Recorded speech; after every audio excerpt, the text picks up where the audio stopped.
Hi, Shorty. Fingers crossed, StreamYard's being a little bitch tonight, apparently. Very frustrating when we're professionals here.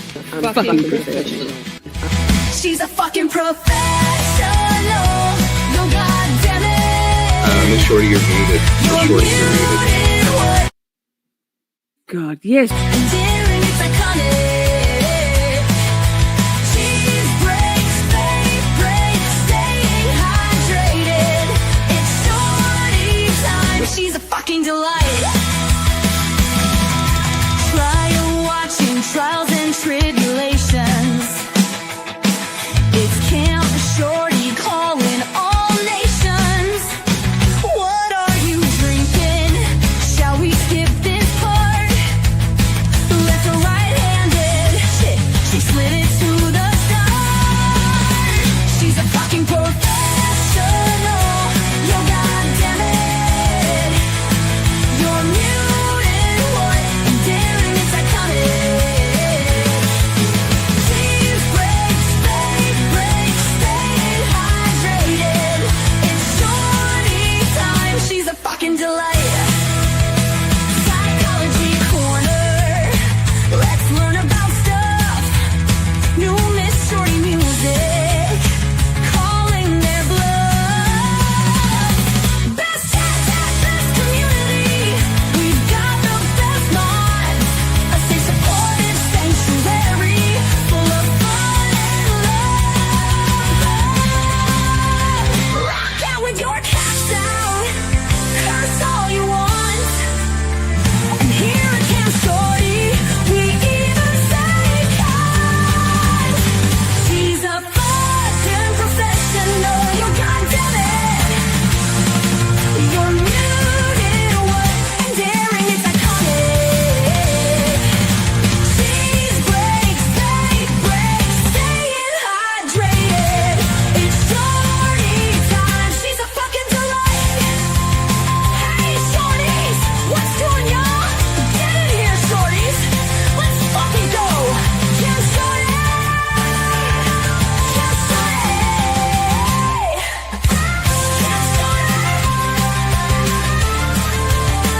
Camp Shorty.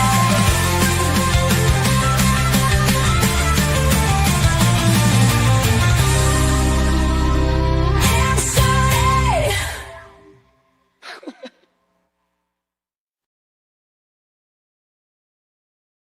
Hi! I forgot to put myself on the stage. Hi, Shorties. It's like, hi, good to see you. Hi, Shorties. Hi, Simmy. I think it's just you and me right now. Hello. Your very own personal psychology corner. My green screen wouldn't work. Hi, guys. My green screen wouldn't work again. StreamYard's being a little bitch tonight. But we are good. We are all set. We are good to go. I think Ms. What the Fuck's fallen asleep. It is late. We'll see how we go, huh? You guys don't get any more pig's ears. So, share this out. Hi. Well, it is my favorite after all, says Simmy. Yes. Martha Ivy. Hi. I think it's the solar flares. Could be. The dogs are going berserk. They're like, are we doing this again? We are. Go back to sleep, girl. Thanks. Poor thing. You poor thing. I'm serious. You work so hard. Guys, stop. Okay. So, hi. Replay crew, hi. I've got dog fur in my face. Replay crew, hi. If you would like to watch the live chat replay on your handheld device, your iPhone, your Android, your tablet, it's easy peasy. All you need to do is go to the comment tab and there's a couple of little dots on the right hand corner. Swipe left on the comment tab on those little dots and it'll give you the option to watch the live chat replay as well as leaving a comment and hype that shit. Hype it. Wait, I feel like this is where I should do something like maybe if I was more organized, far better organized. We could be like, where is it? Yeah, boy. I can't see it. There it is. Yeah, boy. I love this. Promote this shit. Hype it, promote it, hype it. That's it. Nina says, I'll be back soon. I'll be back again. See you soon. My environmental group is live at the moment. Of course. Catch the replay, Nina. Poppy, stop. Stop it, you crazy loon. We're not doing Pigsies now. You've already had yours for today.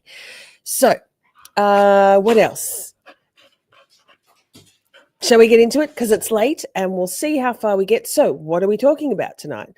Psychopath or sociopath? What's the distinction? And I recently was watching a behavior panel, and I love Scott Rouse, but he said some things which were really not correct. And if we're going to trust anybody, it's Dr. Ramani. I think she is at the forefront of narcissists, psychopaths. Not, she isn't one. She's experienced with researching, treating folks who are survivors of narcissistic abuse. And I think she also might treat or no, there's no treating a psychopath, but I think she has some patients who are also narcissists, diagnosable or in the process of being. So it's an interview on wait, what's it called? What you need to know. There it is. Med Circle, that's it. Med Circle. Whoa, I'm tiny. Let me go to this one. Better. Yes, there we are. I might even go. Anyway, let's press play. So it's an interview with a guy. I love him. I'm not sure what his name is. I will, if I haven't already, drop the link to this video in the comment box after. Laura, hi, good to see you. She's brilliant. We love Dr. Ramani. So, Med Circle. We've covered how to spot a psychopath or sociopath before, but we've never gone this in-depth on the clinical diagnosis behind them, antisocial personality disorder. Welcome to the Med Circle series, Antisocial Personality Disorder, Psychopaths, Sociopaths, and How to Spot Them. It's just so great to sit down with you. I love talking with you. Sometimes we talk about some topics that I think are really, really dreadful and hurtful. Yeah. And I think this series is going to be more in that lane. Yes, it is. It is. Yeah. You brought up the cluster B. Yeah. Personality disorders. I think I'm so glad we're doing this, having this conversation, because a lot of folks out there are trying to make sense of these difficult patterns, and they put in all kinds of words into search engines online. Cluster B is something that comes out, and a lot of people don't know how to make sense of it. So let me give you some historical background. This word cluster B, it comes from how the personality disorders were traditionally organized in the Diagnostic Manual of Psychiatry and Psychology, called the DSM. The DSM organized the personality disorders, there were 10 of them, into 3 groups: cluster A, cluster B, and cluster C. And they organized the disorders based on their manifestations. Now, back in graduate school, we would remember these 3 clusters by calling them mad, bad, and sad. That's how we sort of memorize them. And by mad, it was sort of that traditional, like, madman, like, a person who's just really off and almost like, very disturbed. Bad meant almost badly behaved, and that's our cluster Bs. And sad were people who are more anxious and avoidant. The cluster B disorders are also termed dramatic and erratic. Now, these disorders, again, are grouped by sort of how they affect a person, and today we're going to focus on cluster B. The cluster B disorders are the difficult disorders. They're antagonistic, they're interpersonally challenging. These are folks who, as a rule, almost always lack empathy. They tend to be entitled. So it's almost like... Pause. This is from 5 years ago. So Dr. Ramani has a full range of body weights and body shapes, and her hair. Sometimes I don't give a fuck. Sometimes she doesn't give a fuck and lets her regrowth grow out, which I love. Same girl. So this was filmed 5 years ago. Just FYI. Narcissism becomes a nice sort of like the midpoint of a lot of these disorders. Like, most of them have qualities of narcissism in different ways. And as you said, the 4 disorders that hang out in cluster B are antisocial personality disorder, borderline personality disorder, narcissistic personality disorder, and something called histrionic personality disorder. These are probably the most clinically vexing patterns we see in psychology and psychiatry because they can make for very difficult clients. These patterns can interfere with us treating other issues the person may have, like substance abuse, bipolar disorder, major depression, anxiety disorders, eating disorders, the list goes on. If you have a cluster B disorder and these other things, you're constantly sort of like, it's like you're trying to like fight two different battles at the same time. And it's really one big kind of war, if you will. So it is a challenge. And it's a challenge for people not only living with the cluster B patterns, but also a challenge for the people living with those people who have cluster B patterns. So that's what cluster B is: dramatic, erratic, emotional, antagonistic, combative, lacking empathy, oftentimes internally very chaotic. They can't regulate their emotions very easily. And some of these are really clinically demanding. Borderline personality, for example, is a very clinically challenging condition. Narcissistic, histrionic clients, they don't even tend to end up in therapy that often. And antisocial personality disorder, those folks often end up in prison. We've talked about specific personality disorders, but what is a personality disorder in general? A personality disorder is a maladaptive pattern of behavior and relating that cuts across all situations in the person's life: relationships, work, social functioning, and even their sense of self. It's the long-standing stability that makes these be called personality disorders, because personality is considered to be a stable trait. But their personality styles cause the person problems in all areas of their life. But it's the maladaptive, consistent, and stable nature of these problematic personality patterns that lead to them being called personality disorders. Can someone be diagnosed as... That was a really helpful definition, right? This is a very long video. It's 2 hours 23. We won't be doing it all tonight. We'll break it up into 2 or possibly even 3 segments over the tonight, and then next weekend maybe we'll do Friday and Saturday night parts 2 and 3, depending on, just because of court with the Jessica Chevsky trial rewatch. Sorry. So it's also quite technical, although Dr. Ramani always does a fantastic job of putting it into layman's terms or relatively diagnosable, relatively digestible verbiage. So we'll see how we're going. We'll probably go for about an hour for tonight because it's late. And thank you for being here. Have you hit the like? having cluster B disorder? No. Yeah, you just have one of them, and then that's... Yeah, what would end up happening is, like, for example, as you know, I do research on psychopathology and mental illness and mental health. So when we analyze our data, because these disorders are common, sometimes we'll combine these patterns to see if we see any patterns there. So partly it serves as sort of a research kind of an approach.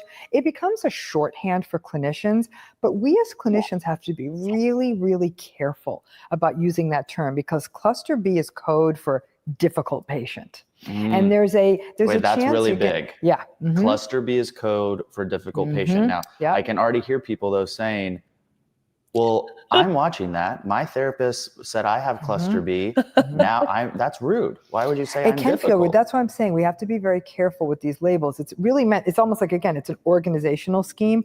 If we see, because what may happen, Kyle, is a person may not meet the full diagnostic criteria for any one pattern of those disorders. We chose 4 disorders. They may have a little bit of this, a little bit of... Pause. Sorry, Dr. Ramani, dirty pause-ish. If you remember our Wednesday night, Thursday in Australia, live stream about dark personalities, where Dr. Karen Mitchell, the Australian clinical, I don't want to mistitle her. Anyway, Dr. Karen Mitchell, who spoke to Brad Carr, the Brad Carr podcast, and spoke of dark personalities as being perhaps a less stringent set of characteristics and traits, or qualities and tactics. So that's kind of what Dr. Ramani's talking about here, right? That, and we might call it, this sort of has a cluster B pattern to it. It means that we might use very specific kinds of therapeutic techniques or realize that these patterns may interfere with the treatment of other disorders, if you will. But it does imply typically somebody who's interpersonally difficult. I'll be honest with you. I mean, those of us in mental health will sometimes even use that as shorthand in our own lives. Yeah. Like, I'm going to Thanksgiving. It's going to be difficult. I have cluster B relatives there. You know, anyone in the business will know, like, she's got some really difficult family members. But it's beyond difficult. It's antagonistic and almost like they often don't get it. Is it almost often that they don't want the help? Not necessarily. I think, because cluster B disorder has taken so much territory, I work with many clients who have borderline personality disorder. They desperately want help. They desperately want help. In fact, sometimes need more help than even they can get in sort of like 1 or 2 weekly therapy sessions. And many clients with borderline personality disorder are very invested in getting that help, but it's difficult for them. They feel so internally chaotic and frightened that therapy can be challenging not only for them, but for the therapist who's trying to sort of soothe this patient. Obviously, when you're dealing with somebody with narcissistic personality, they don't think anything's wrong. So they're often going to think, I don't even need help. And then, histrionic personality disorder, actually, they're thinking of removing that from the diagnostic manual. These are people who are dramatic and attention-seeking and seductive. And look at me, how come I'm not getting all the attention kind of thing. They almost also never end up seeking out treatment for that particular pattern. The folks with antisocial personality disorder also almost never seek out treatment. They get in trouble for something, and then they're sometimes forced into treatment. Briefly describe what antisocial. Sorry, pause. Steph, not calling you out. It's just I'm envious beyond belief. Personality disorder is because that name is so misleading. Antisocial personality disorder is one of the most important and one of the most unfortunately named diagnoses out there. It throws my students off. It throws off trainees. It throws off lay people.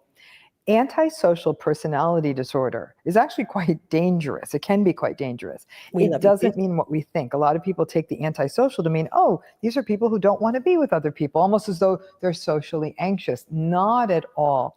The unfortunate term historically came from this idea that these were people who were anti-society. They were anti the norms of society. They would break the rules of society. That was where the anti-social came from. Like I said, such an unfortunate name. That's an interesting one. I hadn't really ever thought of it like that. Anti-societal norms, not introverted and antisocial.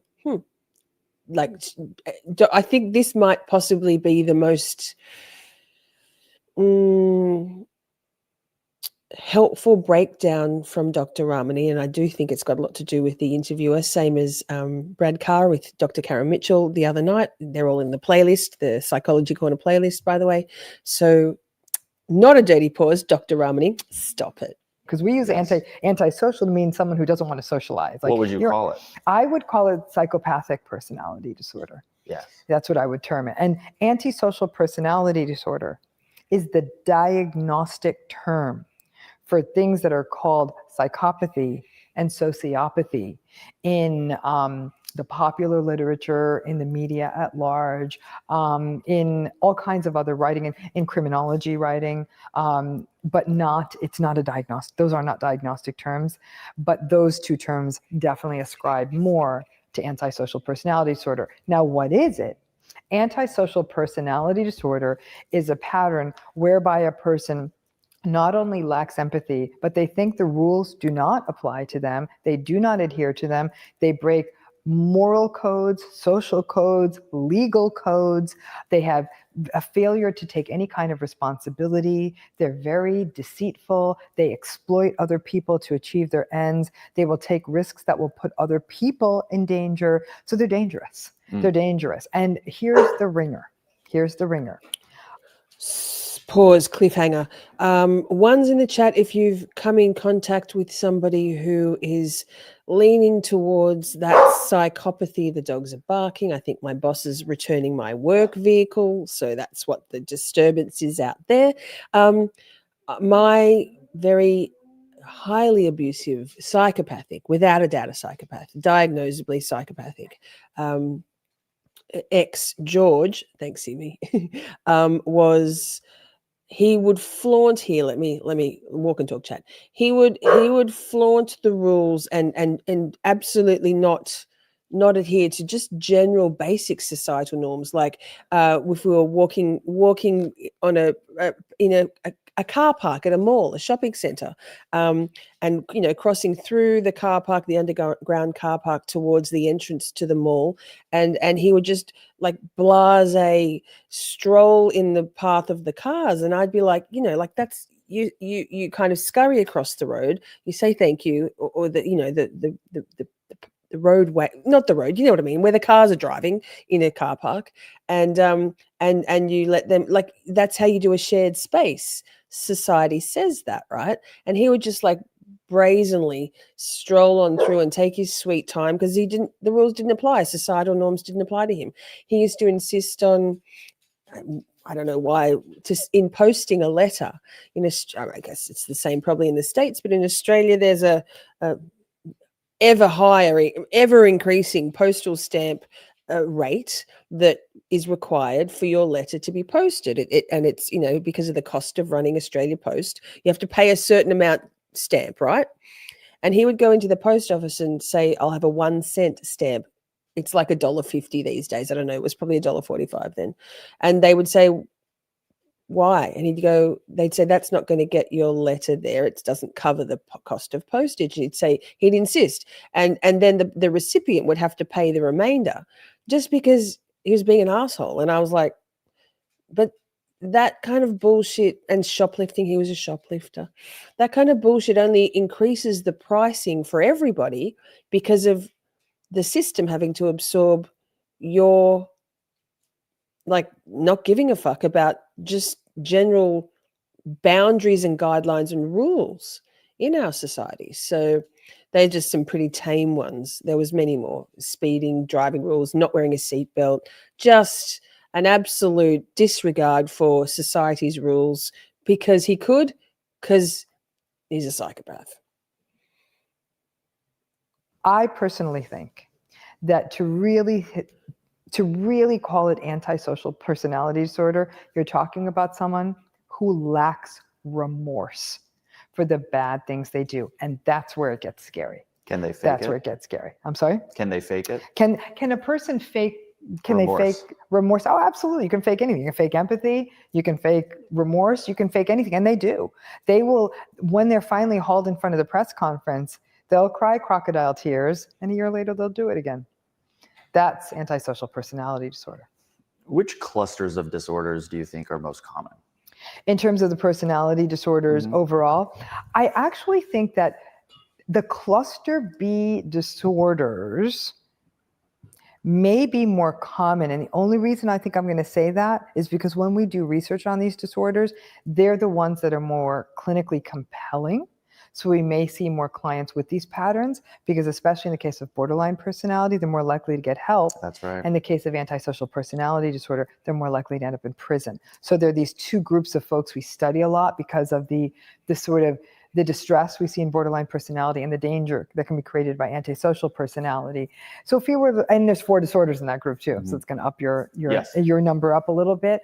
I think that the cluster B disorders probably are the ones that have the highest prevalence rates across the 3 groups overall. Yeah. Well, you have more disorders and people are having to go get help. So they're more disruptive. That's who you're going to see. I'd say if you were working in the mental health business, you'll see that a lot. In cluster C, there's things like avoidant personality disorder, which is, it almost looks like a social anxiety disorder. So you will see that sometimes, but sometimes we don't even know which variant we're seeing, social anxiety or avoidant personality. And with the cluster A disorders, the schizoid, the schizotypal, the paranoid personalities, these are people who actually look quite severely mentally ill. They're incredibly either socially withdrawn or they appear as so odd, they almost look psychotic. They're sometimes overrepresented in residentially unstable, like homeless populations or people who are in and out of long-term psychiatric facilities.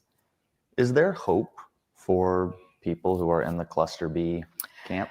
In terms of hope for cluster B clients, it varies. It varies. Hold it. We don't hear that answer a lot. Oh, it varies. Yeah. And that's the problem. That speaks to how heterogeneous the disorders that make up this cluster are. If I talk about bipolar disorder, if I talk about anxiety, depression, ADHD, The doctor across from me will say, "There's so much hope." No, very, very Not well. for a psychopath. I would say that the most good research on treatment outcomes and best practices can be found for borderline personality disorder. I believe firmly that if you have a client with borderline personality disorder and you can give them trauma-focused care, dialectical behavioral therapy, whatever psychiatric medications they may need to manage other sorts of conditions they have, and other kinds of adjunctive therapies that will help them with their symptoms, the treatment literature can really show some good long-term outcomes, but the treatment has to be consistent and long-term, and that's often past beyond the financial ability of a lot of people. That's what's so unfortunate, because I think there is tremendous hope for people with borderline personality if they get the kinds of treatment. And if the client won't cooperate with the treatment, then all bets are off. With narcissistic personality disorder, you know what I say about that, you're not going to see much change. And when you do, it's glacial, and the amount of change you see is often not enough for the people around them to feel like things are better. But with antisocial personality disorder, that disorder might be the most hopeless of all. These are folks who will try to outwit and outfox a therapist, who will fake it and are often court-ordered to go to therapy as a condition of parole or probation or something like that. And so they'll sit there for 10 sessions and say, I don't need to say anything. I just need you to sign that document that I came here for 10 sessions. So you can get a lot of resistance, and they can often try to intimidate a therapist. You have to be a very specially trained therapist to work with that population, particularly those who have very, very difficult criminal histories. And if you're dealing with sort of the more neat and tied up antisocial personality, sort of like the CEO variant, they're very manipulative. They can be very exploitative. They will often try to outwit the therapist. They're really not motivated to change because they really, truly don't think there's anything to change. So if anything, they're just really out to game the system. That's not progress. So I would say definitely for them, of all groups, they'll have the worst outcomes. What percentage of your clients do you think fall in the cluster B category? With some cluster B symptomatology, well over 50%. Maybe even a little less. Actually, I thought you were going to say 5%. Oh, heck no. And actually, that's what I choose to focus in. But maybe 40%. Yeah. That is good, though, because now at least people are getting help or in the space to get help. And there are people out there who specialize in this, like people who specialize in dialectical behavioral therapy, it's called DBT. I'd say they see 90% because they're working with clients who have a lot of borderline personality sorts of symptoms. People who work in prisons are probably seeing antisocial personality at the level of 60, 70%. But I'd say almost half of the clients I work with, I choose to do that though, because like I said, although I would say maybe even, all right, I'll be 35%, because the majority of clients I work with are trying to negotiate a family or other relationship with a person with a cluster B disorder. A solid third of them are struggling with these issues. Well, that leads perfectly into my next question. Knowing that if somebody has watched this video this far, they have been Pause.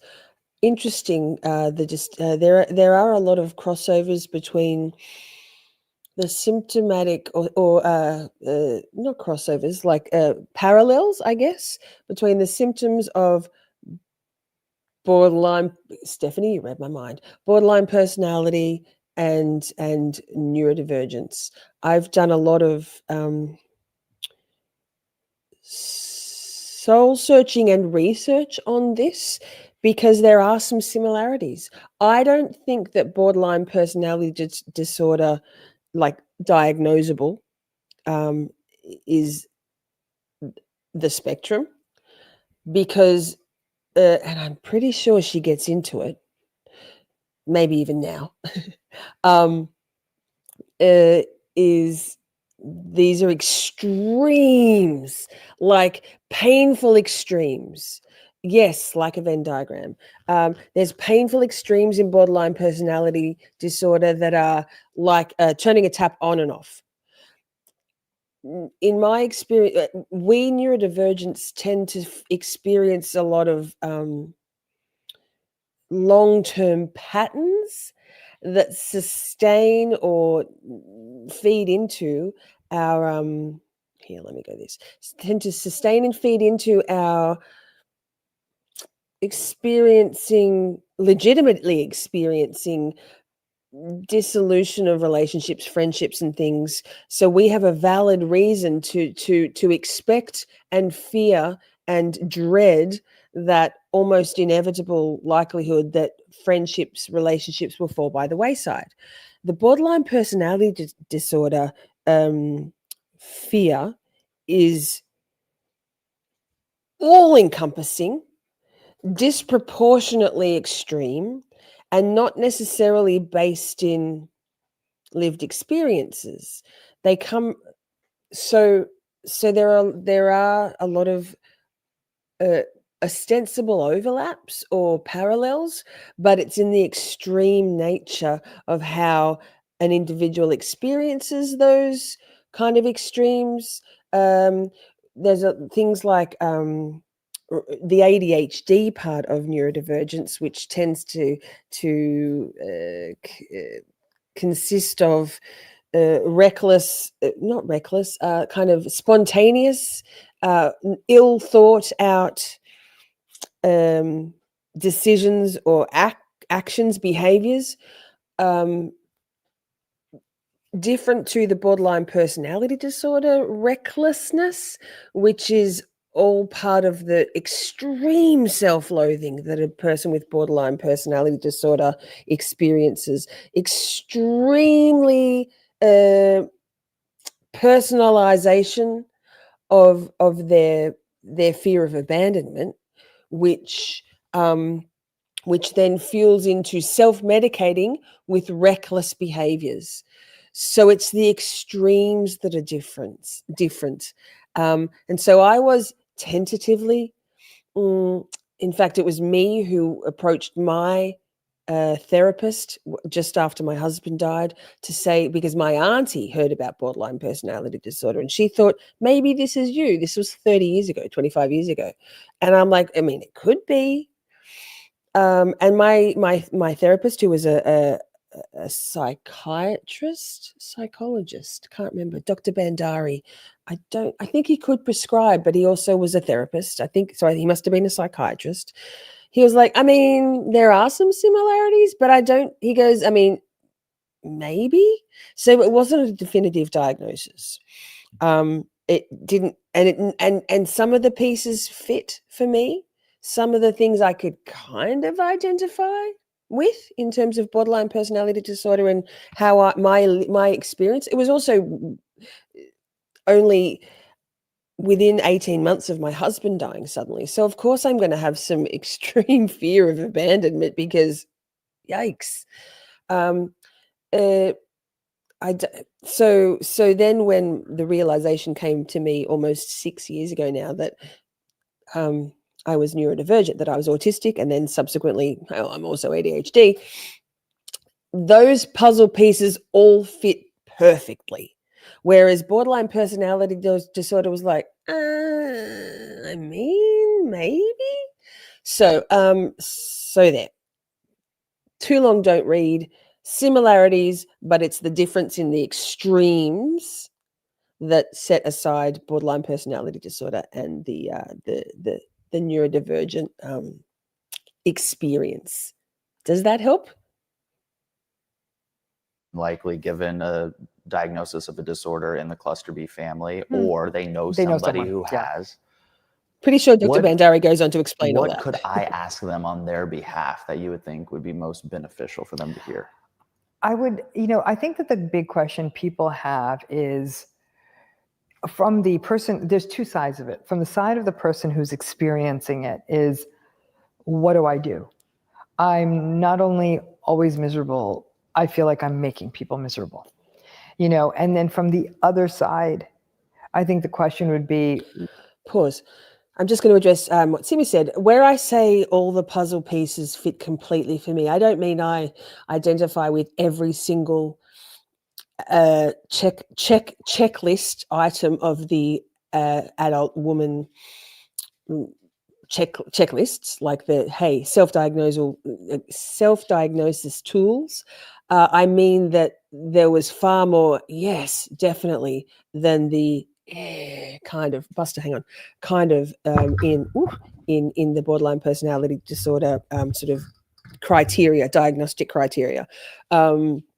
So there's things when we do our neurodivergent streams, you'll notice that there'll be some things where I'm like, see, that's not me. I don't script. I don't think about things in advance before I say them. Clearly, that's just one example. So there are quite a few that for me in the neurodivergent thing that don't fit, but it's a lot more of a neat fit for. Yeah, but Simi, what I'm saying is, so I think you're neurodivergent. I do. I hands down, and that's like we've talked about many times. Not diagnosing, but I do think you are. We've talked We've talked many times about the fact that you've met one autistic person. You've met is one autistic person. There's no there's no cookie cutout thing. So if you can identify with a fair few of them, and if they resonate, then yes. And I think the biggest testimony to it, us, mostly all of us being neurodivergent in this community, I'd say a huge percentage, is the fact that we click so well. Borderline personality disorder folks don't really click with anyone, although they desperately want to, desperately. And then Nina says, the yellow chairs in the stark non-color background is uncomfortable for me. Yes, it is it's very striking. It is very striking. Oh, Dr. Ramani, I got her on a startled pause. Check out the new Dirty Paws merch in the merch store. It's pretty cute, pretty cool. What do? I feel like nothing I say to this It's the person umbrella ever makes term. things better. In fact, all I do is feel like things get worse, and I feel like I'm always walking on eggshells. What do I do? And So what's it's the like, answer? what do I do? Yeah, what's You know? the answer to that? I mean, for the people who are experiencing this symptomatology, you got to get therapy. You're not going to think your way out of this one. You're not going to meditate your way out of this one. You got to get therapy, and with somebody who is trained in things like DBT and working with these kinds of patterns. Okay, that's have to. Yes, Dr. Yip is one of the nation's leading experts on OCD, and I interviewed her for our OCD series. She really drove home the point of don't just go get therapy because the therapist said, yeah, I treat OCD. Go find the person who that's what they do. That's what they do. They are OCD, right? So with these people, I feel bad for someone who might have gone to a therapist who said they could treat it, but they did it once 10 years ago and they had a bad experience. Yeah. I think that especially with something like narcissistic personality disorder, if you actually do get them to therapy, you can use a combination of some DBT techniques, but also some cognitive behavioral work, some humanistic work, rapport building. It's relationship building. You need a strong therapist to work with those clients because they will try to outfox you. And so you almost have to be one step ahead of them. Like you can't fall for the charm. You have to be almost charm immune or charm proof to work with the narcissistic clients. With the so it's all about expertise, but the borderline clients are the ones who are most likely to actually seek out therapy. Yeah. And for them, Pause.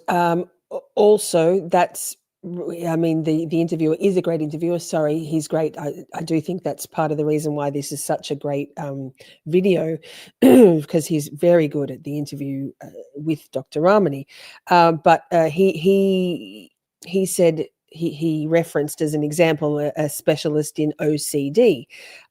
Same goes for if you are a narcissistic abuse survivor, someone who's lived through either a parent or a partner, or maybe to a lesser extent a boss, and you seek therapy. 100% best to go and find yourself a therapist who specializes in recovering from or working your way through, coming out the other side and healing from narcissistic abuse. Fuck, that word is hard for me to say. Ironically, seeing as I say it about 400 trillion times a day, quadrillion, and they're going to be the best ones for you. Specialty always. You wouldn't go to just a GP for like your cancer treatment, would you? You'd go and see an oncologist. So Stephanie blah. Thanks, girl. Welcome to Grandmother of Six. Let me play this little sparklearkle.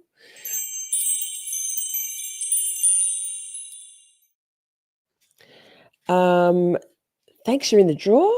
Also tell Mike, unless he's the coots, tell Mike he needs to pick something from the merch store. Did I see Cheryl and Mike are here? I was too busy filibustering jokes. Shell says, I came back and another stream was playing. we're getting through them today. And I see Mike is here. He says, I ain't got no coot. What you talking about? You're an honorary non-coot boy, I think is what she's saying.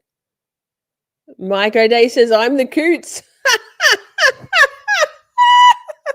Ooh, I summoned the coot. Hey, Mike, congratulations. You won the merch raffle draw from, I think we did it midweek. So hit me up with something off the merch store. We have new stuff there.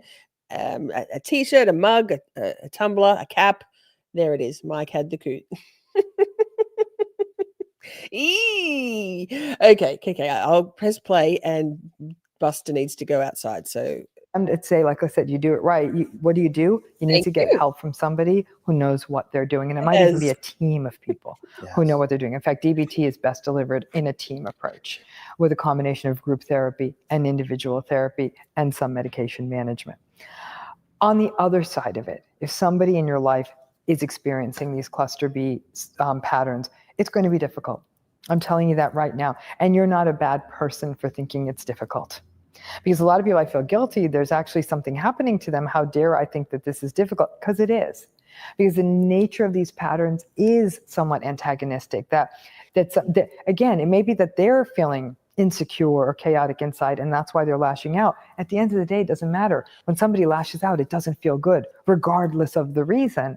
And so I will tell people, if you are with somebody who's experiencing cluster B patterns, definitely seek out individual therapy. You may need to manage your expectations of that person, and then ask yourself, what would the landscape of a relationship look like with this person if things don't change? Because in many cases, it may not change. Those are really good 3 takeaways. Real quick for people watching, explain email down briefly below, what Mike. DBT is. Yeah, DBT is dialectical behavioral therapy. Dialectical behavior therapy was developed by someone named Dr. Marsha Linehan, and she developed DBT actually specifically to address the crisis of suicidality in people who had borderline personality disorder, because that's the dangerous issue. Pause. So I did think my brain recalled that Dr. Ramani went into more specifics about borderline personality disorder. I'm going to scoot back by a couple of seconds because I was laughing and talking. No surprise there. Behavioral therapy. Dialectical behavior therapy was developed by someone named Dr. Marsha Linehan, and she developed DBT actually specifically to address the crisis of suicidality in people who had borderline personality disorder, because that's the dangerous issue. People with borderline personality are experiencing so much inner pain and turmoil that they want to silence that pain. They truly do believe often they're a burden to others, that they're not worthy to live. It's really agonizing for them and for the people around them who care for them. And so DBT was initially really developed as a way for the person living with borderline personality disorder to see how life always feels like a crisis to them, how everything is black or white. And so the dialectic is really to bring those two sides, those two perspectives together and find that gray in the middle. The other thing that Dr. Linehan brought into this work was a real focus on mindfulness. People with borderline personality disorder tend to react instead of responding. Responding is a more thoughtful approach. Reacting is like you jump right in. Through DBT, using mindfulness and sort of catching yourself, you help people construct more responsive rather than reactive kinds of approaches when they're faced with a stressor. Because the reacting often means people's feelings get hurt, people get angry, but to help them deal with that crisis and the fears that overtake a person with borderline personality disorder, such as things like that they're going to be left, that they're going to be alone, that they can't take care of themselves. Many people with borderline personality disorder engage in a lot of negative self-talk. Dialectical behavioral therapy also draws from cognitive behavioral therapy, where you push back and say, it's interesting you say all these terrible things about yourself, because my experience, and you really do point out to them the good things and the strengths, and you do some resilience building with them. Sorry, Dr. Ramani, when I was seeing Dr. Bandari, that therapist back 2 decades ago, almost 25 years ago, he did some CBT, cognitive behavioral therapy, with me. But it was tricky because I was still in the very early, relatively early throes of my grieving process over the death of my beloved husband. And then since then, when I was very much alone, more alone than I've ever been in my life, before or since, and I realized that my self-talk was really detrimental to my state of mind, and because there was no one around me to pump up my tires, to congratulate me on anything, I was letting my internal monologue really drag me down. So I actively went in. When I achieved anything at all, minor, I'd say, "Good work, Lisa. I'm so proud of you. You aced that." Like, and then I'd say, like out loud, I'd say to myself, "No worries, man. Like, credit where credit's due. You're good at that. You did a really good job. Well done. You didn't freak out about that. Well done. You handled that really well." Giving myself a pat on the back and being conscious with that. So I guess I kind of reinitiated and instigated some CBT on myself in my darkest hours, and yeah, it's a really helpful thing to be mindful, and that's what Dr. Ramani is talking about here, is mindfulness in folks with borderline personality disorder. And again, going back to my conversation before about the fact that I'm not pretty sure, I know that I don't have borderline personality disorder, but I have some of those leanings, particularly when I am actually alone, not the perception of being alone, but absolutely alone, with nobody, no support, no family support, no friend support, completely alone. When I about 6 or 7 years ago, that it wasn't a perception of abandonment and aloneness, it was a fact.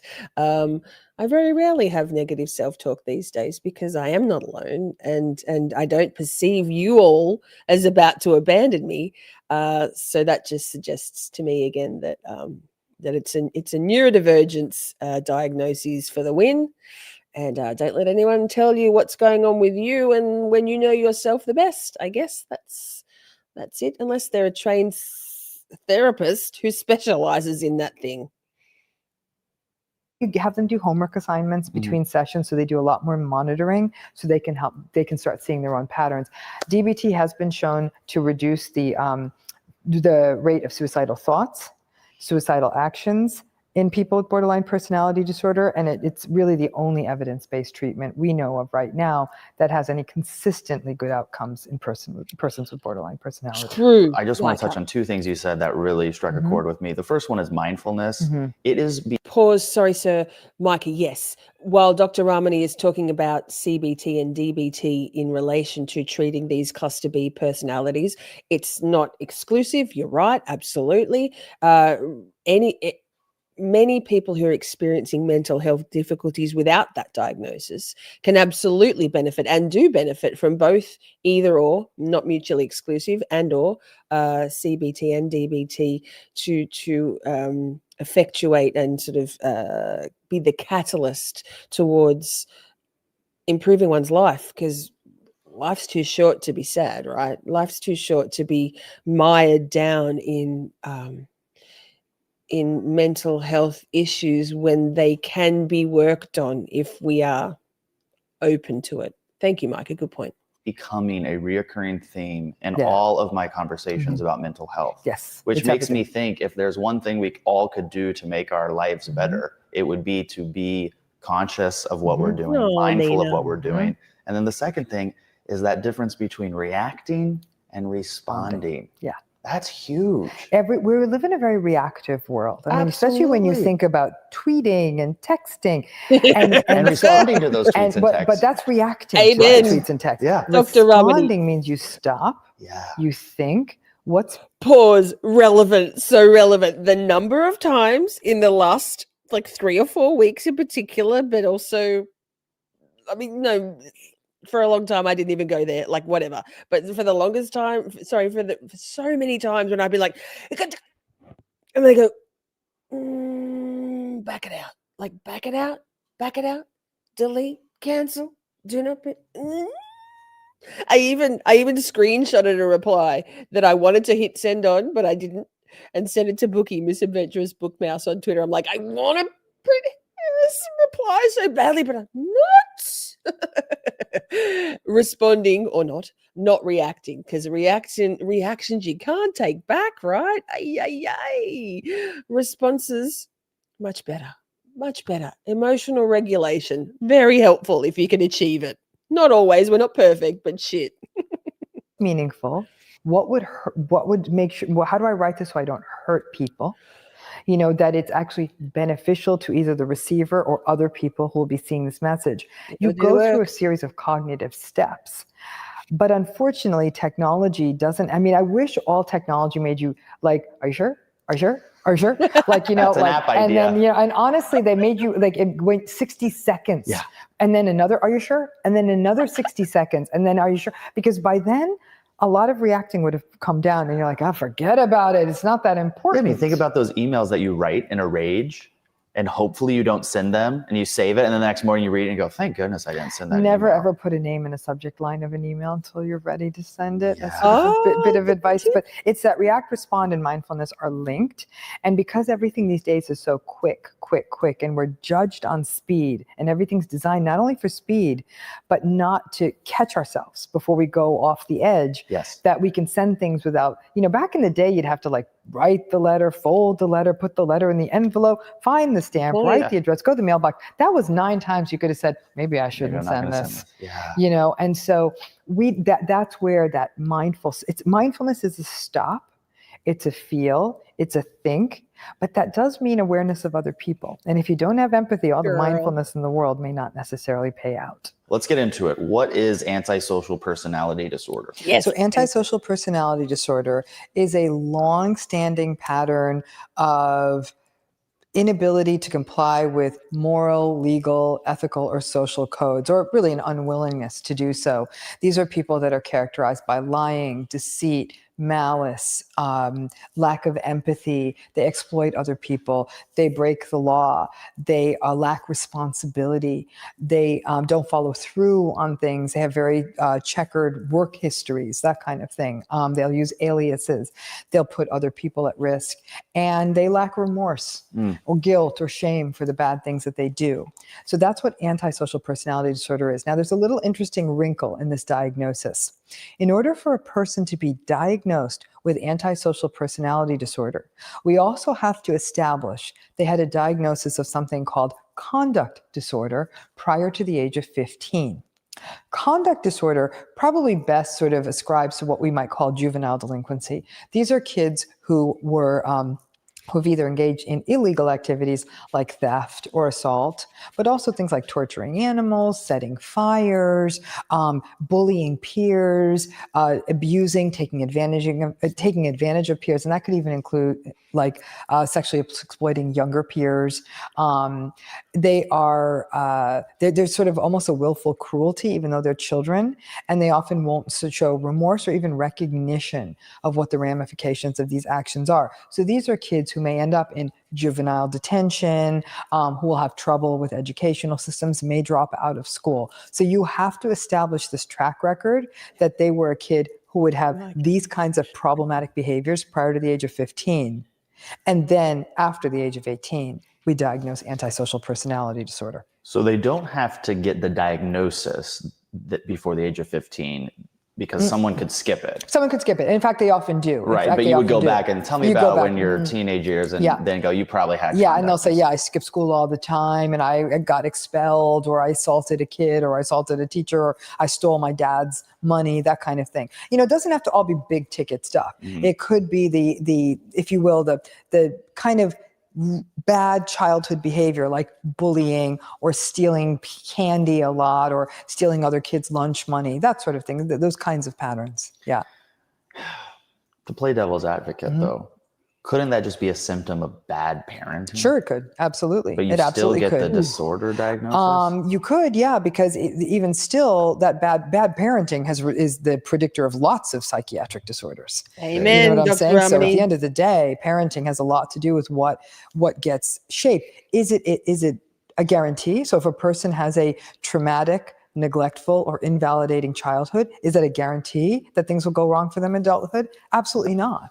But is it a vulnerability? Absolutely. What does it mean to be a psychopath? So here's where things start getting into, we get into sort of interesting sort of semantic territory here. To be a psychopath, it's a term that probably ascribes best to this thing we're calling antisocial personality disorder. So psychopath is not a diagnostic term. It's a descriptive term, it's a sociological term, but it's definitely not a diagnostic term, okay? So, if you didn't watch it, maybe go back and check it out. The Dark Personalities Human Predator stream we did on Wednesday night. Almost identical thumbnail to this particular live stream. Sorry, Dr. Ramani, semi-dirty paws. But that's what Karen Mitchell was Dr. Karen was saying, wasn't she? She was saying psychopathy isn't really diagnosable. It's more... it's like a vibe. It's a vibe. It's behaviors. What was it? Tactics, and what was the other thing? Can't remember. So we're getting into the meat and potatoes, as they say, of the psychopathic. So psychopath versus sociopath. So focus, chat.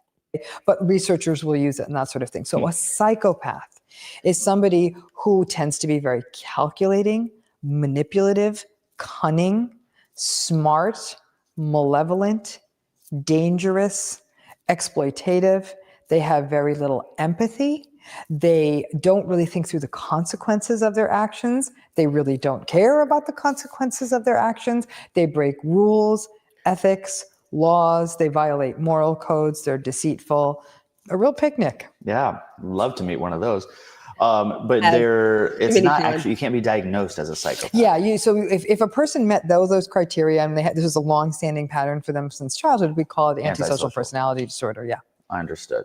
What about a sociopath? So sociopath, this is where people get very confused, okay? So psychopathy and sociopathy are very, they're like the Venn diagrams. There's a lot of overlap, but they're distinct entities. The sociopath in many ways is not as glib, socially skilled, successful, and manifest as well put together in the way the psychopath does. The psychopath in some ways is more chilling because they have an absolute lack of empathy. And if they have a relationship with someone, it is solely exploitative. It's to get something from them: sex, money, power, connections, you name it. The sociopath, in their very unskilled way, might get into a human relationship, but they still don't have any empathy. And in that relationship, they still remain very cold and still somewhat calculating, but really more cold and rejecting. The psychopath makes a better criminal. The sociopath tends to be messy, sloppy, and reactive. Your sociopath is your bar fighter. The psychopath is a person who will kill that person 3 days later methodically. You see what I'm saying? So it's like the sociopath tends to be more reactive. They tend to be more sloppy. They don't tend to be as planful. They're not as sophisticated as the psychopath, who tends to be coolly efficient, and in that way almost more dangerous. Absolutely. Because there was a book that was written called The Mask of Sanity. And that's where he was describing psychopaths in that book. And it was this idea that the psychopath can look sane because there was some research that estimates that corporate heads, like heads of major corporations of all kinds, the rates of psychopathy in those folks is 5 to 21%. 8 to 21. So depending on how you measure psychopathy. So it could be 1 out of 5 major CEOs as a psychopath. Hell yeah, yeah. Yeah, because there's all the stuff that the power drive, the willingness to have that sort of take no prisoners attitude, to power in this absolutely almost scarily surgically precise focused way. It's very profitable. In preparing for this interview, I was researching the terms. Part of the Micah says that seems low. That's what she said. No, I think part of the problem is that psychopaths are so fucking under the radar because they are so chillingly able to mask and be like what Dr. Ramani was saying before about them being glib and smooth and charismatic. She actually goes on to say relatively soon, I think, because I only watched the first hour and a half of this, and then I don't know why I didn't watch the rest. I thought we could watch it together.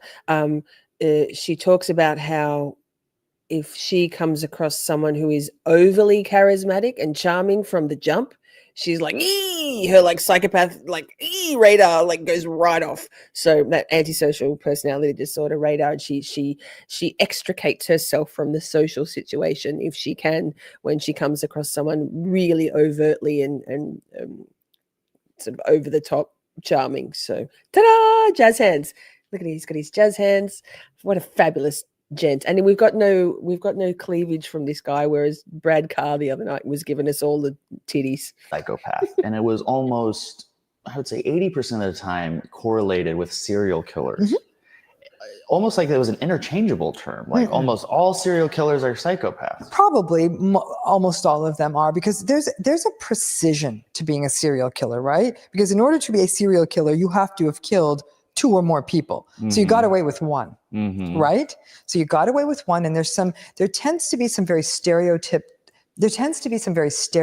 stuff around serial killings, the keeping of trophies, the taunting of law enforcement, almost getting some pride out of like getting everyone in the world rattled and paying attention to what you're doing. If you even think of folks like the Son of Sam or the Zodiac Killer, they were actually writing letters to the newspapers and to journalists and even to the police, to, even Jack the Ripper did that. Yeah. And so it's this sense that there's something, again, very methodical, and there's almost a sadistic pleasure that they're deriving from committing these crimes. That's very much the psychopath's game, because it's very planful. They think about it. So I just can't believe that those people who are likely a psychopath, and perhaps 1 out of every 5 CEOs are also a psychopath, are in the same category. Well, think about where the overlaps are. The utter lack of empathy, the precision, the singular focus. Yeah.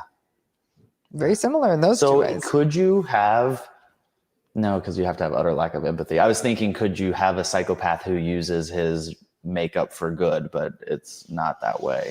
No, because ultimately it's self-serving. So I guess maybe the only way you might see that is, let's say you have a psychopath out there who is running this incredibly successful corporation, but in order to sort of launder money or to distract people, raises tens and tens of millions of dollars for charitable causes. And that money really does go to protecting people, feeding people, giving them health care or something like that. So it's dirty money, but people get helped. And let's face it, that does happen, more than we like to think. Philanthropic psychopathy. So, it's money laundering to them. People benefit. I mean, I guess viewers out there could think about, is it worth it if somebody gets help that they wouldn't have gotten helped otherwise, but the money came from a really manipulative place? Out of curiosity, if you're watching this, do you feel like your boss is one of those who are 5% or 21% likely to be a psychopath? I've never worked for a psychopath. I can say that in all I don't certainty. think I have worked for a psychopath. I've worked for people who are deeply, deeply, deeply narcissistic. But a full-on psychopath, you tend to see them in more competitive industries, media, business, law, maybe even sometimes medicine, like high stake athletics, that kind of military. Yeah.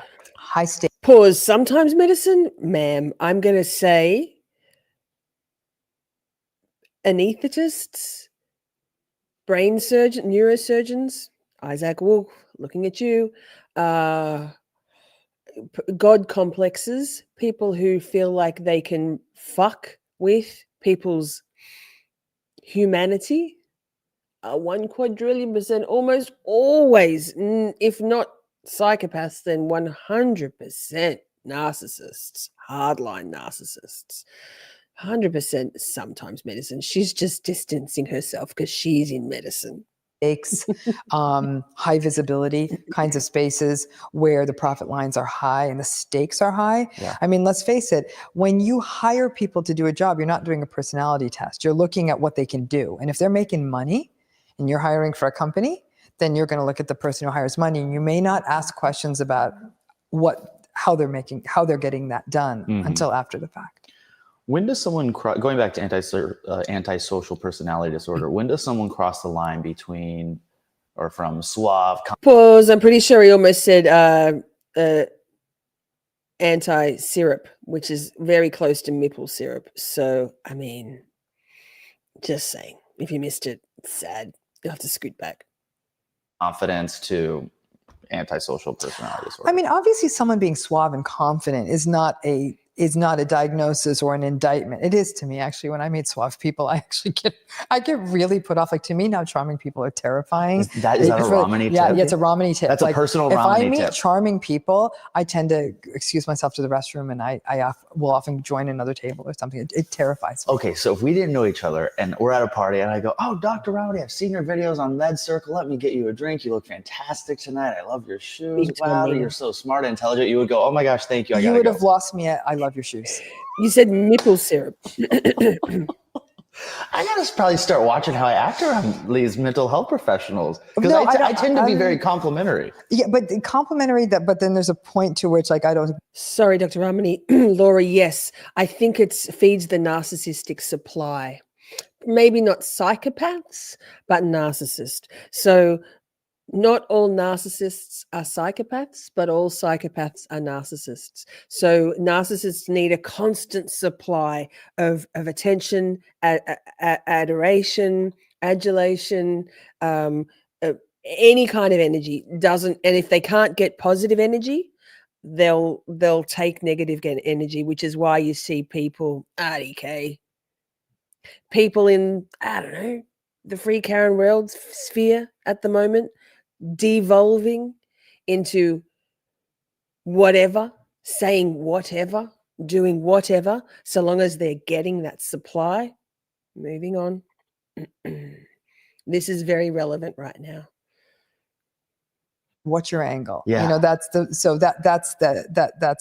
struggle there. So this idea, then, where's the line, right? Suave and charming and sophisticated and all of that. What you're looking, though, too, is to see, is there empathy? Is there a meaningful give and take in the conversation? Are they looking through you, or are they looking at you? Are they actually interested in what you're saying? And if you continue to spend time with them, are they present? Are they reciprocal? Are they warm? How do they treat other people? So obviously, if they're not mistreating other people, if they don't have a track record of having done bad things, that kind of thing, then they're not. Then they're suave and charming. Yeah. And they're not a psychopath. No, obviously not all. Most charming people are not psychopathic. Sure. But it's, again, when you do what I do, charm gets scary. Well, let's dive deeper into that. What does the average person who has antisocial personality disorder look like? What do they physically look like? How do they dress? How do they carry themselves? That's a tricky question, because there is no average person with antisocial personality disorder. You can find people with antisocial personality disorder everywhere from death row to the best table at the best restaurant in Los Angeles. Yep. So it's that might be how they got there. You know, in both instances. Yeah. Yeah, absolutely. That their personality disorder is likely what got them there. So they look very different. They can be in a $5,000 suit or a $10 prison jumpsuit. They can be in any number of professions. They could be any race. Definitely proportionally more men. Yeah. Many more men. How many more do you think? I would say it's, gosh, if I were to spitball, because I don't know the numbers off the top of my head, I would hazard a guess it's probably 5-1, 8-1 men versus women. 5-1, 8-1, yeah, something like that. Yeah, it's quite a few, many more men. Yeah. Are there women with antisocial personalities? Pause. And why do we think that is, chat? Why do we think that is? Why do we think that there's a disproportionate, a heavily weighted estimation of men with antisocial personality disorder or psychopaths versus and sociopaths versus women? I would hazard a guess that, and I bet you that's Western society, not necessarily Eastern, or Middle Eastern maybe. I have a feeling it's because of the societal pressures on boys versus girls, and the not showing of emotions, the expectations of all sorts of things. Yeah. Upbringing, yes. And I think societal norms, I don't know. I wonder if there's studies. Interesting. And also the brain, although I've heard that there isn't actually any real differences in men and women's brains. Did we cover that together, or is that something I've watched on my own? Can't remember. Men do cover for other men. Yeah, Mike, absolutely. And that toxic masculinity thing, which is from a very early age, but also that allows for, if we're going to link it between those differences in how neurodivergence is identified and manifests in boys versus girls, men versus women. Men are allowed to just go on and do their neurodivergent boys are allowed to just sort of, go on and do their quirky, odd little, like I'm being like hyperbolic, but odd little autistic stuff, whereas girls are expected to be sociable. So again, boys, it's separate. I'm not saying neurodivergents are psychopaths, although they can be. Brian Koberger, excuse me. But if we go on in that, whereas if women are expected to be more sociable, there's less of a possibility for a prospective psychopath or sociopath to develop into a full-blown psychopath, because they're, pull up bitch, like rein it in, young lady, be more delightful. Whereas boys, boys will be boys, right? I don't know. Interesting. Very interesting. Of course there are, of course. But for sure you'd see it. The only thing I could say in common is this would be a man. That's the best I got for you. But beyond that, like I said, they could be successful. They may not be successful. They could be living in the streets. They could be living in a mansion. That's where it's interesting. Whereas with other mental illnesses, we might actually see sort of a truncation. But even there, we look at substance abusers. They can be fabulously wealthy. They could be living in the streets. They can be any race or ethnicity. They could be, any gender. It doesn't matter. You are the country's leading expert on narcissism, perhaps the world's leading expert on narcissism at this That would point. be very narcissistic for me to believe that. That's why you're the expert. You already caught it out. How is this different, though, than narcissism? I mean, she is very good on the... she's very good, full stop, period. But Dr. Ramani tends to lean towards more the aspect of the target or the survivor, the healing victim of narcissism, versus someone like Professor Sam Vadkin, who is a malignant narcissist, and he leans more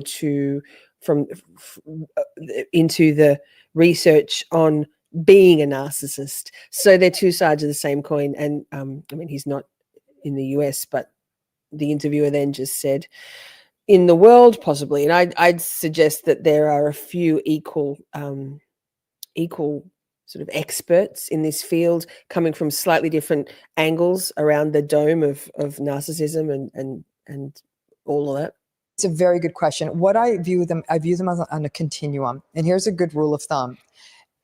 All people with psychopathy are narcissistic. Not all narcissistic people are psychopathic. Got okay? it. Mm-hmm. And in that way, I would say nearly all people with antisocial personality disorder are narcissistic, but not the other way. Not all people with narcissistic personality disorder have antisocial personality disorder. I would never diagnose both.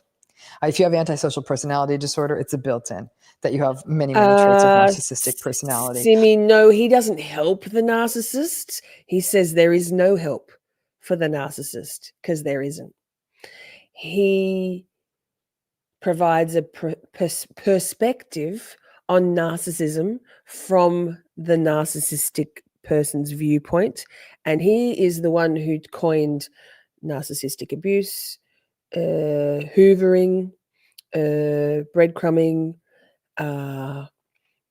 love bombing. They're all Professor Sam's phrasing, terminology from the late 90s, when he first started his research, because he was diagnosed, because he was in prison for white collar crime, epic fraud. He was a business person. He's still like a financier, no surprise there, and was caught and prosecuted and convicted of financial crimes, and as part of his incarceration was required to have psychological testing, and he was diagnosed back in, I think it was the mid to late 90s, as being a malignant narcissist.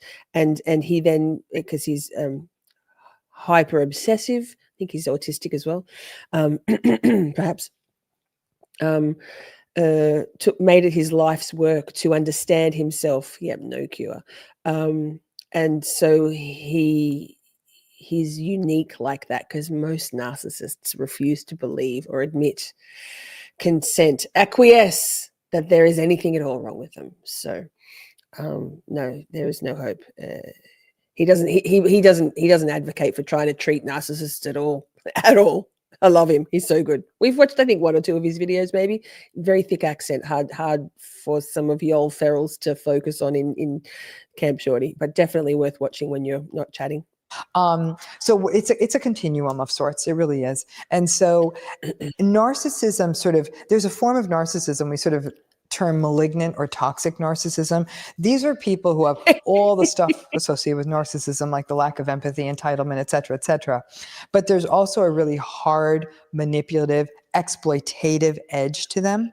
And they tend to be the more deceitful, interpersonally brutal narcissists. And then when you look at what a psychopath or a person with antisocial personality disorder, now you jump the rails into a space where a person does not feel remorse for the bad things they do.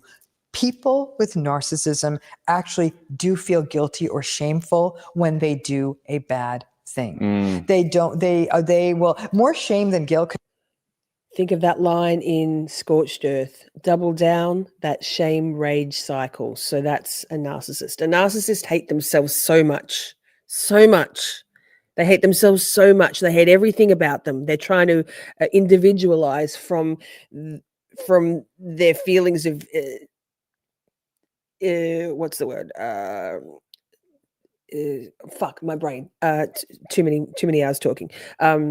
They just want to feel good about themselves. And so when anything happens that a narcissist is responsible for that makes them feel that shame that they are trying so desperately to detach themselves from, they rage. A psychopath would be like, yeah, I'm a fuckwit. Yes, I am. And next.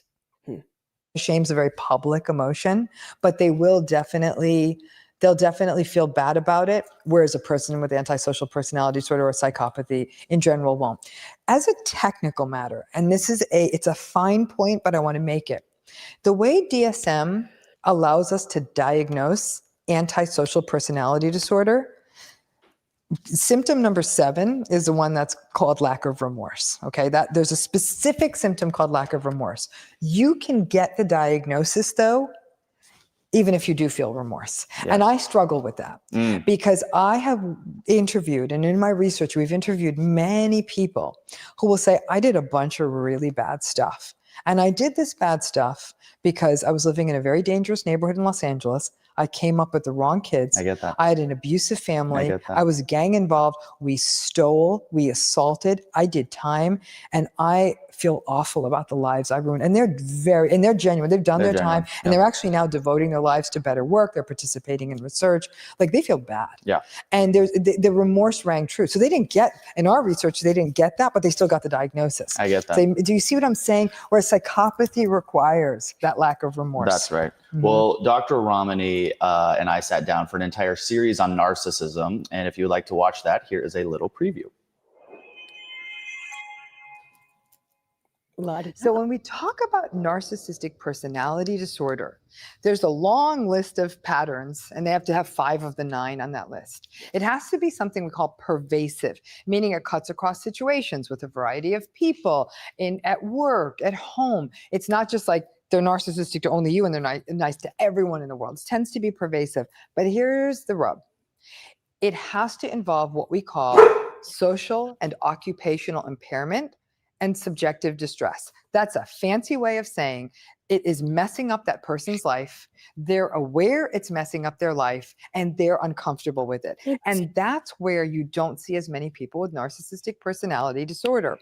Dr. Ramani, can someone have sociopathic and psychopathic traits without having antisocial personality disorder? Yes, they can. Actually, Okay. You can see that. Now, here's a rub. It's like, again, antisocial personality disorder has such a sort of specific diagnostic set of criteria, in terms of the early life experience and all of that, you may have that person who is coolly efficient and manipulative and singularly focused on success and lacks empathy and exploits other people.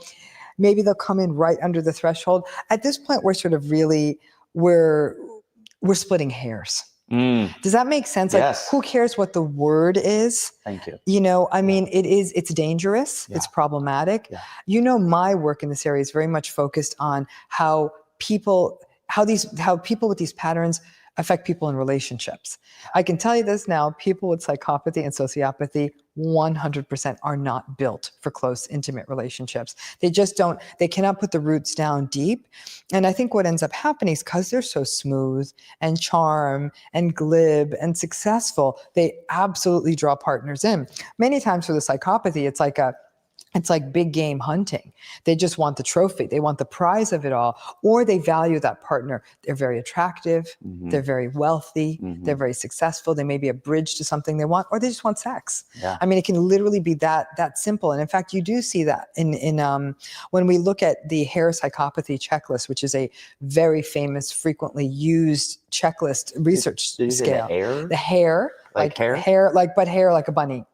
Oh, The okay. Heyyyy Psychopathy checklist, in that checklist, one of the things, actually one of the items gets at their inability to be in long-term relationships. Like they have very short-term marriages kind of thing, because oftentimes they're exploitative. They want something and they get out, or they just have very brief sexual unions. They're very sexually exploitative. They'll they'll use people for sex and then just sort of spit them up and chew them out and leave them out. And so people are very hurt by that. And they'll say, gosh, he was so charming. He seemed so into me.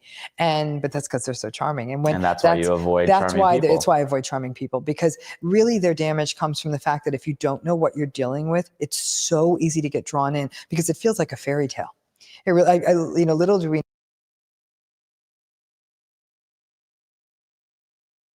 Fuck, you're muted. I muted it because there's a lawnmower out the back. Not mine. I don't have any lawn. This woman, hi, Christy. Sorry, hi. I wait for all the you're muted emotes and exclamations in chat. This woman has held my life together along with your chat.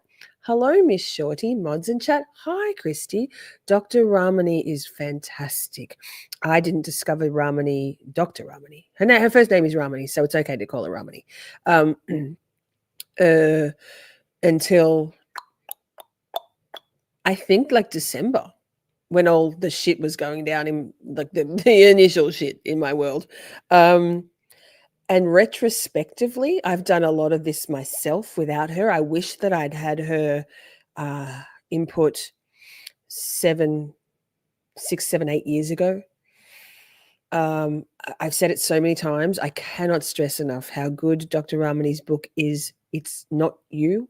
The book is called It's Not You.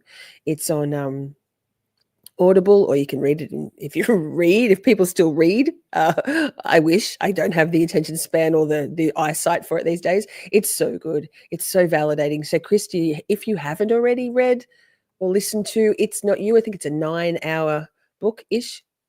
Narrated by Dr. Ramani. Oh, it's so good. I had a very few very cathartic sobs while listening also. And Cheryl, I'm so sorry your papa's is not having the best time at the moment. That's very tough. Big papa hugs. Dang. Dr. Ramani is 59. Yes. So this was 5 years ago. So she was 54 then. So yeah, read. I know, right? Read. I was recommended a book that's not available on audiobook in Australia about sidebar Lee Harvey Oswald's wife Marina, the purported assassination shooter, the lone wolf shooter of JFK. And this person is adamant that Lee Harvey Oswald is absolutely the killer. I'm like, oh, man, okay. Like, I've done a lot of research. And she goes, but have you read this book? Anyway, all that to say, it wasn't available in Australia, only in hard copy form. I was like, it's yeah, Martha, exactly, the patsy. The patsy. Anyway, Dr. Ramani, yes, she's glorious. We love her. You know why she's so beautiful? Because she's beautiful on the inside. Always. Doesn't matter how beautiful you are on the outside. You know that like many fairy tale princes probably are psychopaths. I'll go back because I talked over I buried the lead. But that's because they're so charming. And that's why you avoid charming people. That's why I avoid charming people, because really their damage comes from the fact that if you don't know what you're dealing with, it's so easy to get drawn in because it feels like a fairy tale. It really, little do we know that like many fairy tale princes probably are psychopaths. It's a new Disney. Fairy tale princes are most likely. Pause. That's a good reminder of our new Disney dystopia merch. Right, exactly what she's saying. There's no princes. There are no princes. Disney princes have mommy issues and borderline personality disorder, or they're just general jerks. 100%. But if you want to stick a middle finger up at the Disney myth, there is merch on the merch store. 10% off until the end of October, site-wide. Use discount code SPOOKY. Likely a psychopath. They're just a little too charming. I mean, I think, we don't. They're named Prince Charming. Yeah, Prince Charming. Yeah. Prince Charming is more Prince Psychopathy to me. Yeah. By the way, when people meet you now, they're not going to be very nice to you, I feel like, because they're going to be like, hey, I love you on that circle. Not a lot, just an appropriate amount. Well, I get like, there's the narcissism woman. I'm like, no, not really. In fact, I'd actually be successful if I was narcissistic, but instead, actually stop and make sure everyone's okay. Very funny. This does come with a lot of co-occurring disorders. Yes. What are the most common? In antisocial personality disorder, the co-occurring disorders we most often see are substance use disorders. Interestingly, you might actually see depression, but it's probably woefully underdiagnosed because they'll probably present more as irritability. Yeah. What we call impulse control disorders, but that the impulse control might be like they lash out at people, road rage, intermittent explosive disorder, but we may not diagnose both because it's likely that their rage and stuff is subsumed under the antisocial personality disorder. But really the most common comorbid diagnosis is going to be substance use. Are there different forms of antisocial personality disorder? In the Pause, Nina. Have you noticed that the light is fading in their studio? It's obviously was in the afternoon and early evening. So the yellow, the starkness of the white room, studio set, whatever it is, and the yellow couches is easing. It's abating as the sun goes down. It's much less striking. I got to call the dogs in. It's very windy and they're outside. BRB. Diagnostic manual, there's antisocial personality disorder, and it doesn't have different kinds of descriptors, if you will. In my research, we've actually sometimes split them out by people who report having remorse versus those who don't. So it's not really differentiated in that way. In fact, the research on psychopathy actually takes the time to distinguish between psychopathy and sociopathy, or between primary and secondary psychopathy. There's different ways you can slice and dice that pie, and a lot of it has to do with the forward-facing characteristics, how intelligent, well put together, articulate, smart, charming, glib, all that stuff we associate with success, and that precision. That's sort of different than what I call kind of like the sloppy bar fight, psychopathy or sociopathy. Yes. Why, or rather, what would not be considered antisocial personality disorder, but often is? What type of behavior? I would say that, I mean, again, many people mistakenly have called narcissists as having antisocial personality disorder. But if indeed that narcissist is like, I can't believe I did this, I'm so sorry, and they're apologizing and they go do it again, that's probably more of the narcissism piece. There it is, because narcissists legit aren't doing it on purpose. Like narcissists are just fools with no idea and massive gaps in their cognitive abilities in terms of absorbing what's being said to them, or we've done a whole stream on that. Why can't they hear us? It's in the playlist. And psychopaths know exactly what they are doing. So someone with antisocial personality disorder knows what the fuck they're doing. A narcissist is just a dumb bloody fool, subhuman shell of a human who desperately wants to do it right and then fucks up time and time again. I was going to say something else, but it's escaped me now. Bipolar disorder. Bipolar disorder could be mistakenly diagnosed as antisocial personality disorder because it's very possible that during a manic phase, a person's behavior may drift into the illegal. They may use a lot of drugs. They may solicit the services of prostitutes and, behave very badly with them. They may gamble a lot of money and engage in illegal activity to get more money to gamble. So they may actually behave in a way that is risky and in violation of the law. So we'd have to be very, very careful to ensure that when there were these sorts of upticks of illegal behavior, that it occurred only during a manic episode. You got to remember, in antisocial personality, the behavior is consistent. It's not like 6 days a week they're a nice guy and only on day 7 do they go out and put their serial killer mask on. They tend to not work well in society. Even when they're charming and glib, they don't tend to have high quality, deep personal relationships. Are people diagnosed with border or antisocial personality disorder when in fact they're bipolar? They could be, but it's going to be, somebody should catch that pretty quick. Okay. You know what I'm saying? Because then they should recognize that that person is in an episode of mania and this has not been their typical pattern of behavior. But since one of the biggest errors we can make is make a diagnosis on the basis of a snapshot. If all you did was focus on one day of one person's manic episode, you could easily then completely call it something it's not. So that's why we have to look at psychiatric patterns over time. And so also in some substance abuse disorders, I could see how somebody who has a diagnosis of certain forms of substance abuse, particularly activating drugs like cocaine or methamphetamine, people who use those drugs are more likely to engage in risky behavior. They may engage in illegal activities to procure the drug. They may sell the drug. They may engage in high-risk sexual activities while they use the drug. And if they're an addict and they're using regularly, that may contribute to the likelihood that they're engaging in these high-risk illegal behaviors, which over time could look like antisocial personality disorder. What would have to happen is get that person. Guys, no barking. Sorry, Dr. Ramani. I was going to pause her when she said about the snapshot thing, and I thought I'd let her finish her thought, but she rolled that thought into a new one about substance abuse disorder. But you know how in one of our streams, I can't remember, it might have even been Dr. Ramani saying, or maybe it was Lisa Billier, you can't, someone who acts out and behaves in a full asshole manner in a public setting, speaks rudely to a server or the gas station attendant or whatever. God, listen to me talking in all American terms. You can't say that person's a narcissist because they acted like an asshole in that moment. But when it's across the board and it's particularly prevalent in an ongoing fashion, then you can say, well, they maybe have narcissistic tendencies. Whereas maybe they're just an asshole, right? And same with this. Are they doing things, guys, please no barking.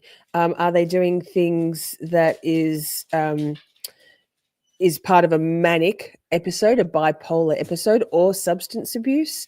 Because that stuff is going to skew the real core matter. Nina, thank you for your recipe. I got that just then in my e-ball. Off the drugs, get them clean, see if the behavior changes or not. I make a point to say this in almost every series because for me, it is the difference between mental health therapy working or not. And that is people must get the right diagnosis. Absolutely. And do not take that as a new label or a new terrible thing that's wrong with you. Only take it as that's the next step to get the right treatment. Well, yeah, I mean, in fact, Pause. That's a really good point. That goes back to what I was saying about borderline personality disorder, which was a tentative, but a misdiagnosis, and only a tentative one at best. And at that point in time, it makes sense that I was experiencing extreme feelings of abandonment, extremely heightened reactions and responses, given the bigger picture of my life at that time, because my husband had just died. Forgot what I was going to say. We don't have to call it a diagnosis. We can call it. Okay, so the labels. Thank you, Dr. Ramani. Same with labels.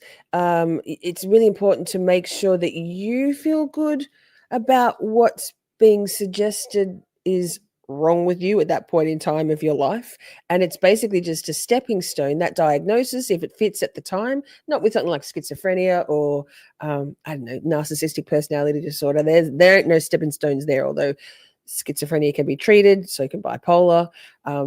Narcissism cannot.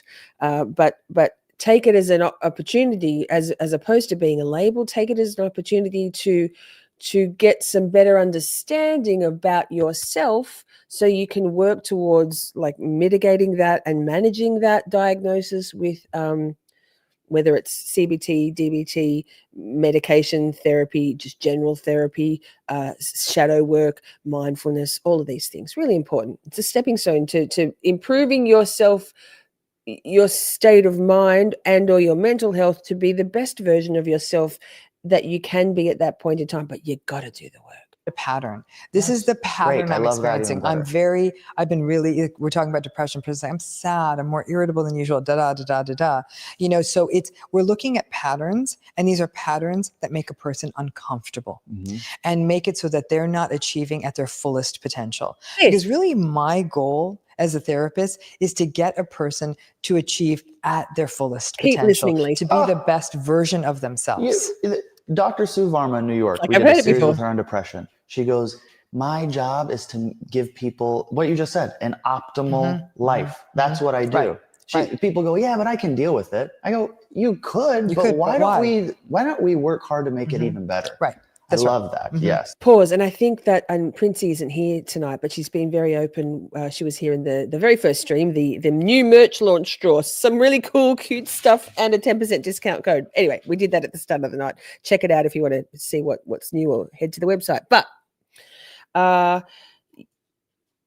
this heavy slog of trauma therapy or therapy, a broader therapy, shadow work, so doing things on your own in your own time, looking inward and facing your demons and processing them and coming to terms with things, informing yourself, educating yourself on why those patterns in the past occurred, who maybe contributed to them, whether you contributed. Like I think Christy said before, she owns her role in the narcissistic abuse she lived through.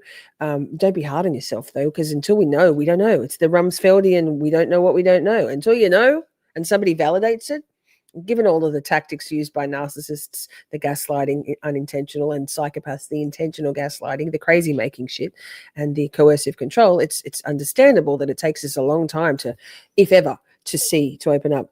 But the point I'm trying to make is that it's tough doing the work, whatever form that work takes, whatever it looks like for you. But if you do the work, you're working towards optimizing your life and your most possible level of happiness and sense of well-being in life. Thanks for coming to my TED Talk. That's good. I want people to understand what we're doing here is providing the education so that they can get into the right people, get the right diagnosis, and get the right treatment. And, you know, Kyle, I want to say something to that, because I know many people who watch Med Circle have lived with an experience, or may even currently be experiencing mental health or mental illness issues. I always say to people, this is part of your story. And if you've come through this, and you will come through this, that's part of your strength and resilience. And it's not a piece of you to be forgotten, because I work with clients, for example, who are healthcare practitioners, who are teachers. And we can use this as a way to say, you have an empathy that someone else may not. And you may be gentler with a patient, or you may be kinder to a student. And to me, I think that many times that people who've walked through the fires, that can be harnessed in a way that actually could not only bring you to a fuller potential, but benefit the people around you. It's really like spinning straw into gold. Pause. Hi, it's me. That's me. That's what we're doing here. That's what we're doing here. Isn't it? I'm sharing my lived experiences and my wealth of forever learning. We will forever be learning if we're open to it. It's the only way to live, in my opinion. Sharing it with you all, my beautiful community. This is why I do what I do. So the trauma that I've lived through, both compound trauma and lifelong trauma, my contributing factor of being a stay weird neurodivergent, late diagnosed, late self-identified autistic and ADHD, AUDHD. I never. I bring all of that to the table to try and my bright sparkliness, like this, me. I love, like I'm not good with. I'm not great one-on-one. I feel a heavy burden of the social pressure to be the mask. With you all, I just get so much satisfaction out of it. And yes, spinning the straw into gold, isn't it beautiful? Isn't it beautiful? And it's worth every shade thrown my way by the non-believers and the folks who don't want to learn. There are plenty of them. It's so worth it. It's so worth it. Couldn't be more rewarding. This couldn't be more rewarding. This is exactly what my vision was for this channel. And I love it. And I love you all so much. Fucking a gucking delight. That's me. So I think that that's what's absolutely critical. Is people don't view this as there's something wrong with you. There's absolutely Micah, nothing wrong with you. sleep well. Everything's right. We just We're want gonna to wrap get it you up to a soon better anyway. place, Mhm. but that you can use part of this part of your story to enhance the lives of others.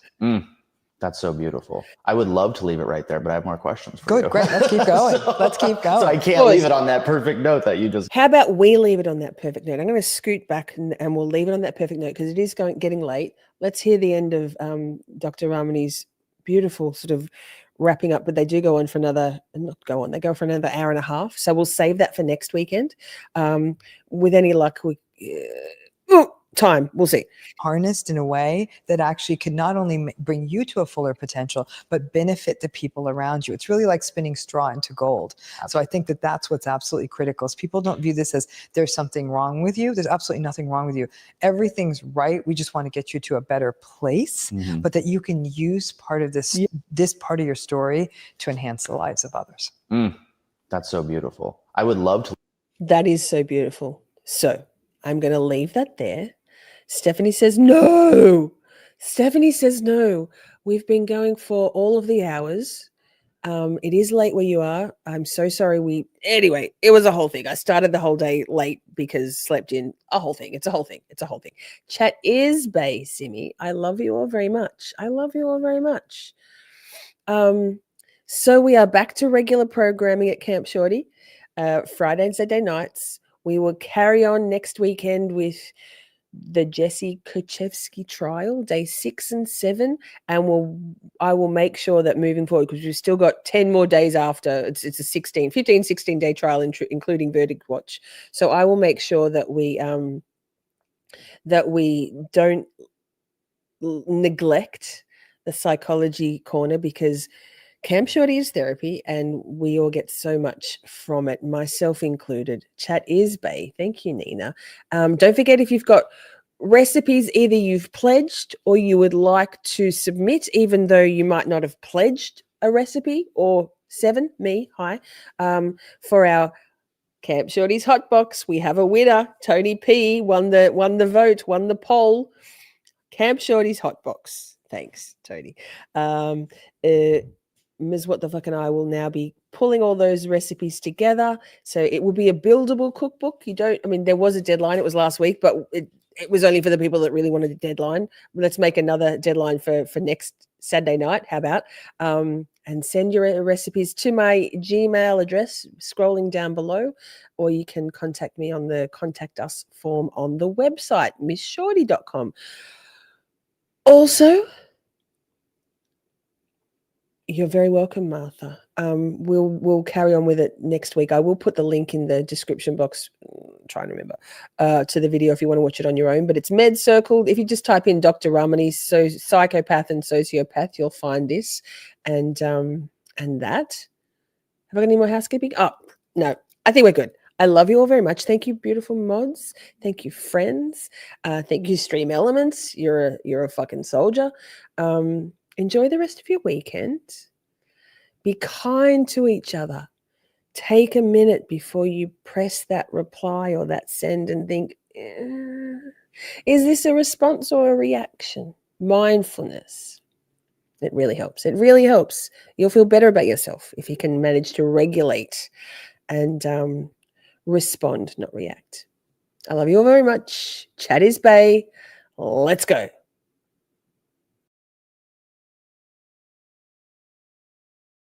I love you all so very much. We had a blast just chatting and stuff. Things may have gone bit off the rails. Professional when all else fails.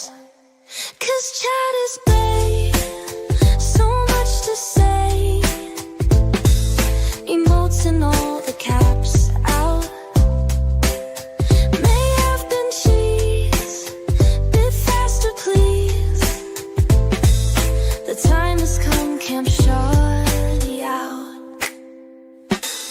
We're skating through all the tough things, learning about this and that, defense motions, prosecution, and narcissistic twats. 'Cause chat is bae, so much to say, emotes and all the all caps out. May have been cheese, bit faster please. The time has come, Camp Shorty out. Community, just you and me.